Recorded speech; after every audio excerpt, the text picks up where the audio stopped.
Most of the time when we think about talking about Jesus, we think we have to get weird.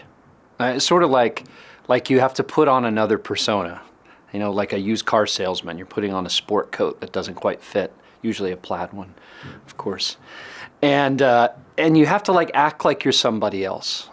And what I've found helpful, and what I've seen helpful in people's lives, is to make it really simple. What if it is just about loving Jesus and loving people? Meaning, if you actually really love Jesus, he permeates every piece of your life. I mean, there's no part of you, at depth anyway, that Jesus hasn't grabbed a hold of.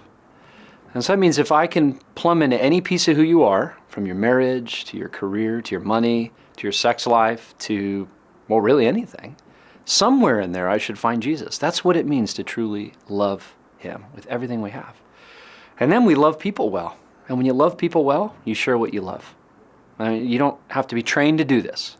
You've probably been to a great restaurant and you talk about it with your friends. Nobody makes you do it. A band that you like, or even a flavor of ice cream. You tell people, oh man, you've got to have this, because you share naturally what you love. It's really easy to do.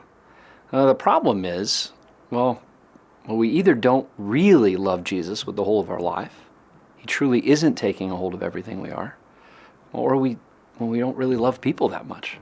And we don't take the time to live with depth with others. And so, the greatest kind of challenge we have in speaking of Jesus and the life that he offers was shallowness. We live such shallow lives. We talk about sports and we just talk about, the weather. How many times do you talk about the weather every week? It's a joke. And those of us that love and follow Jesus need to remember that the world is desperate for depth. People are starving to have something worthwhile in their life to talk about. And we have discovered that in the life that we have in Jesus, if we live deeply and we love deeply.